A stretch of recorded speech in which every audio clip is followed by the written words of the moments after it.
Blessings, my name is Max. Join me on this Whammim's exclusive where we host incredible people with incredible stories.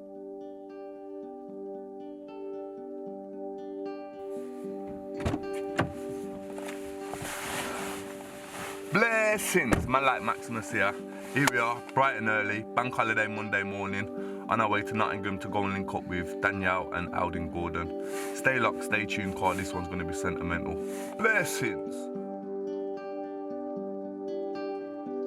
Alright then, we'll be as quiet as a mouse. You do know my name's Max though, so like I'll be a Maximus mouse.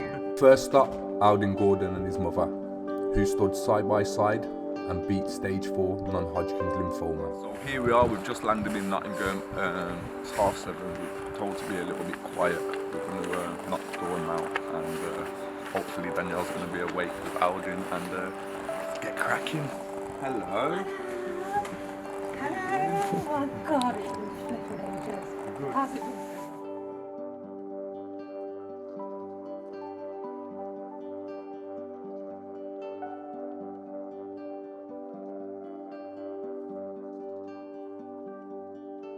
Was what they said to me in regards to maybe having him taken off me because I was almost refusing, and then obviously I went on to give him cannabis. The hospital were very, very against that, and at the time I was very naive. You know, Eldene was practically dying. They were leaving him to almost die. Like, he wasn't getting better. They hadn't diagnosed him at this point, and I thought, you know what, I can hear the babies. Papaya. Okay. Papaya. Does this tea make you better? I didn't at the time, and the words that they used in order to pressure me into taking this chemotherapy. So how did that feel for you when they told you that you got cancer? I think you told me. There's a think chance I told that... I think you told me. I don't. Well, I knew it was cancer. I was just I'm like, sure I said something like, I know it, Mum, but I'm fine. Or yeah, something like I think that. you did actually, but he Yeah. didn't know until a week after. From the very start, I believed that I knew that this was something I had to go through, and I'm going to get through, and it's going to be a long journey. Even after I finished my first lot of treatment, I'm sure I said to you, like after my bell ringing, that I feel like I might relapse. Yeah, I knew you were I literally did. as well. It was really, I just really knew that it bad. was something that had to happen again. How did that feel for you when you found out that it had come back? Well, yeah, that hit me because it was over Christmas. I was told right there and then you're gonna have to have your line put back in. And it just had it taken out as well. Yeah. And I think after...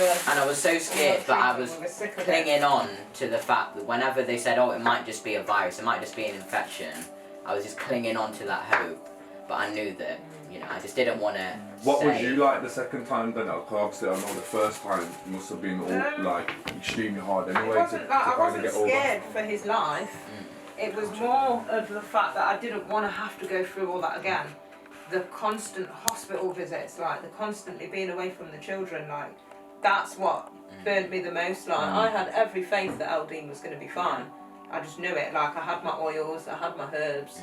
There was nothing that I felt like I couldn't heal at that point. That's one of, for me, is one of the most, is the biggest things is the positiveness. Yeah, like you I said, have to be. I've known you for what, 3 years? 9, 8, 7, 6, 5, 4, 3, 2, 1.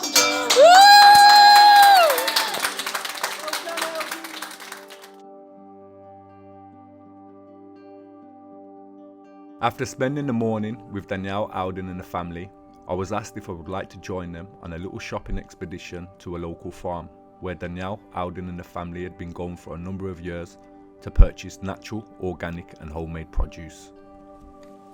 Babies. Wow, I don't need to look at that. I got no babies.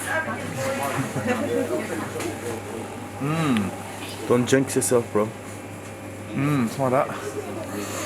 Oh my god, that smells nice. But for all those people that are out there that would say, oh, you know, I've been thinking about, you know, going down a natural route but it's too expensive, what would you say to those people? I'd say give it a go. because you don't know until you give it a go. I used to say it's actually the same thing, you know, definitely can't afford to eat organic, definitely can't afford this. But if you tell yourself that, you're never going to try it. Whereas if you just throw yourself in there and say, right, you know, let me try this, let me try that. Like, it's not easy. When I first came into a shop like this some years ago, I was looking around and didn't know what to do with half of the stuff that was in here. Yeah. But it just takes that little bit of research, and when you actually research a good, tasty meal, once you've cooked it once, you know, you can do it again without having to keep Vegan looking at food, the once, cookbook. like, it is so tasty due Yeah. to the... After spending an amazing day with Dannielle, Eldene and the family, we grabbed a quick bite to eat before saying our goodbyes and heading off home.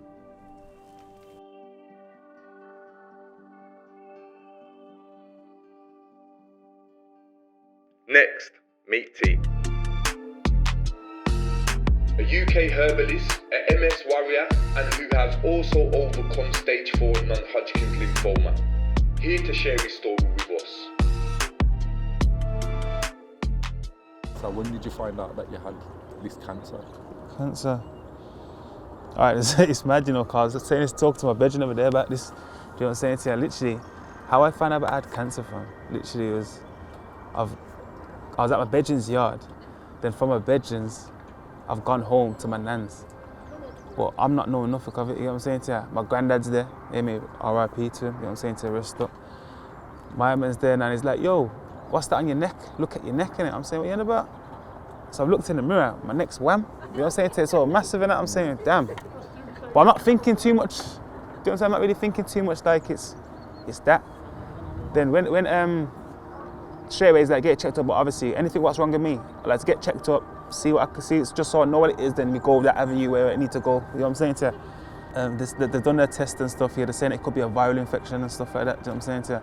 These times, you know, man are just, you know, man are still living a certain lifestyle, so you're still on top of your health, but you're not really caring. You're just saying, yeah, we're gonna get to this. We've gone there. They've done their checks and stuff.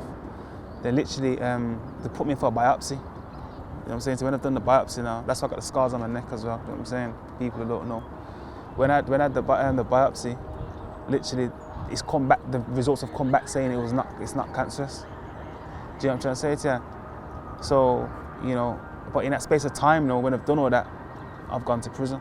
You've gone to jail and now it's the next, like, you're dealing with something else now. Do you know what I'm trying to say to you? When you was in jail, you still hadn't been diagnosed, or did you just get diagnosed? Nah, I still ain't been diagnosed. So, did you get diagnosed in jail? Yeah, I got diagnosed in jail still. At the start of my sentence too. So you just started your sentence. So let's just say, for argument's sake, you got 18 months to go. Yeah. So you've got 18 months to go, you're in prison, and they've just told you that you've got... Did they tell you exactly what cancer it was? Or did they just say that you had cancer? Nah, they told me what cancer it was, but how they've done it all heartless, innit? I remember I had 2 officers next to me. You know what I'm saying? I was just like... So where was you when you found out? At the hospital? Yeah, 'cause I was going to an appointment. So you was at the outside hospital? Yeah, outside hospital, but obviously I got 2 officers with me. Yeah. Do you know what I'm trying to say to you? And then they've sat you down and said... Yeah. How did you feel when they told you that it was cancer? How did I feel?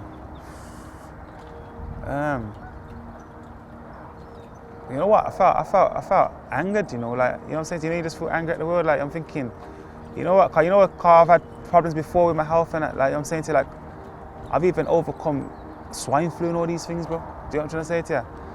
And different things like I'm thinking, yo, this is all crazy. Do you know what I'm trying to say to you? Like, you know, certain things where this is why I'm the way I am now. Then, do you know what I'm trying to say to you? They literally, but when I was told, you know, I was more thinking, this is all crazy. To be honest with you, car. The scary part to it never kicked in until when I got back. Until you got out of jail? Nah, until I got back into myself. You know what I'm saying? When it's like, you know, like you're digesting, I didn't digest it then, shall I say? It got told to me, blunt and quick. I was looked at the officers, they looked at me, and, you know, just bam. Had to put on the front. Yeah, went back in a taxi.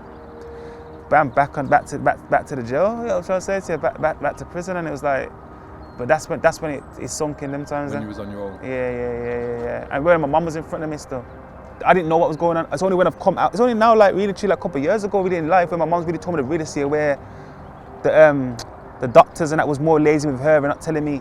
I didn't really know the seriousness of it was then, basically, if that makes sense. Yeah. Do you know what I'm saying? So I just knew that I've got this. This is what I'm fighting. This is what I'm battling with. it's only later after it's like I know that, yo, man was on death's doors, innit?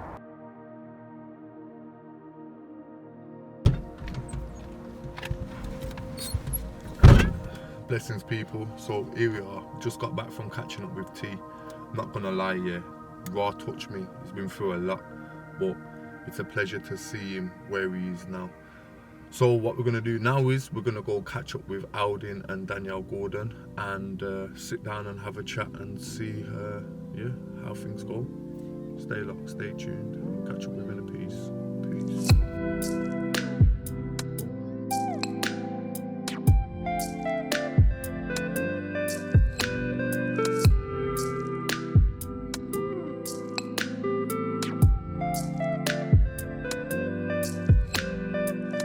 What is the thing that gave you the most confidence that you were going to be okay?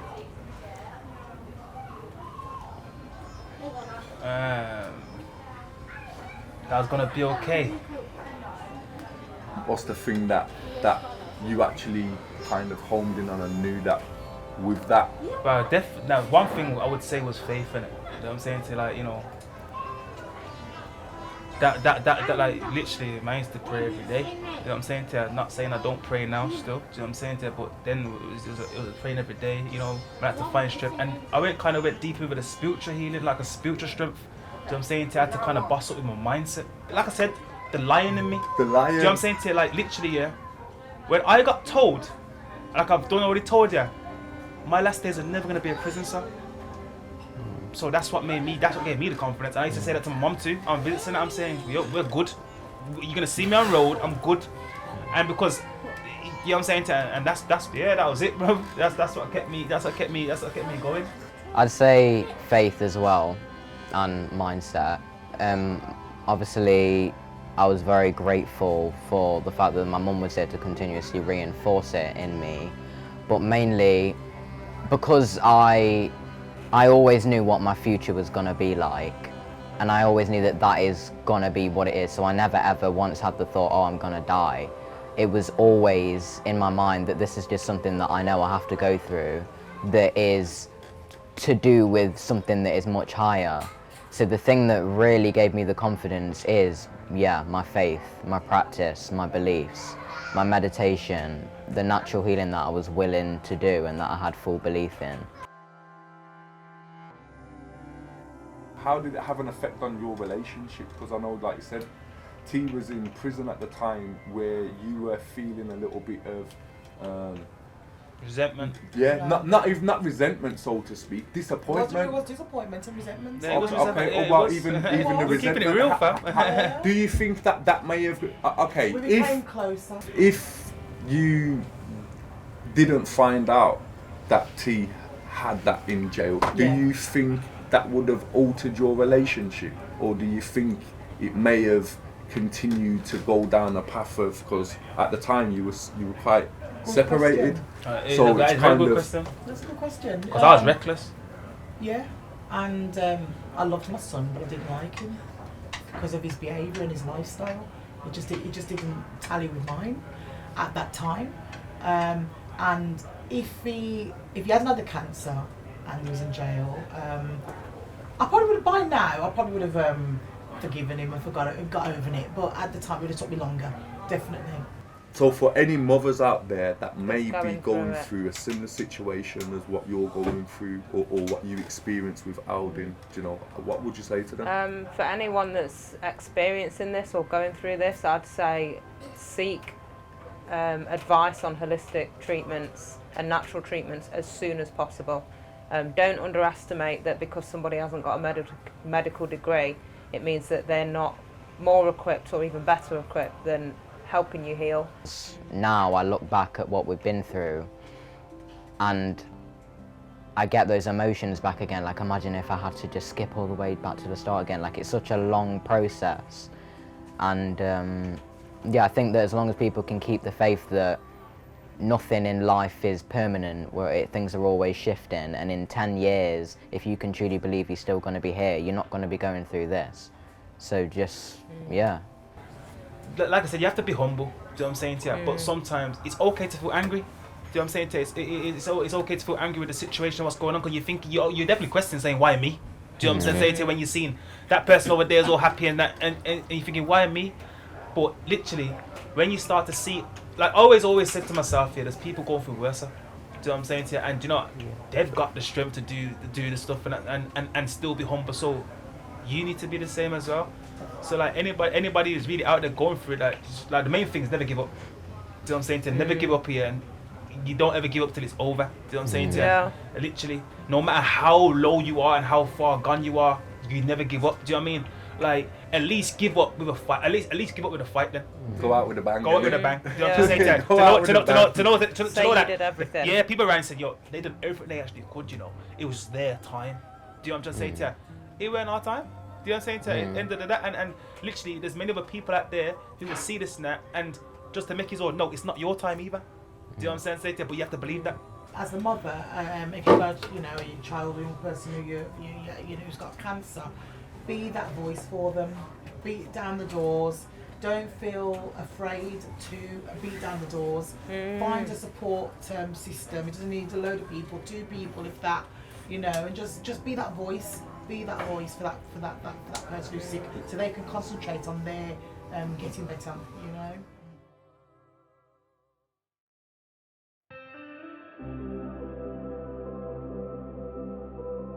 The bringing together of the 2 groups was a blessing to obviously be a part of that and to obviously be able to initiate it, to see 2 survivors, 2 warriors who are both younger than me in age but have so many similarities to life was a blessing to see, but also a reminder of how blessed I am, you know, to have, touch wood, not have had to endure, you know, so much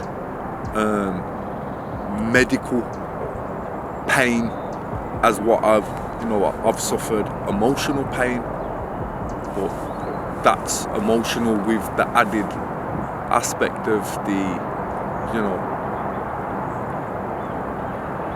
thoughts of maybe not being here through something that's out of your control. It's easy to speak on what you would do on a situation,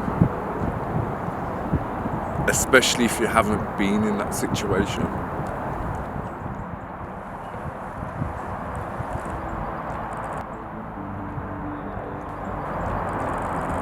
Thank you for watching Walk a Mile in My Shoes. Soul Survivors.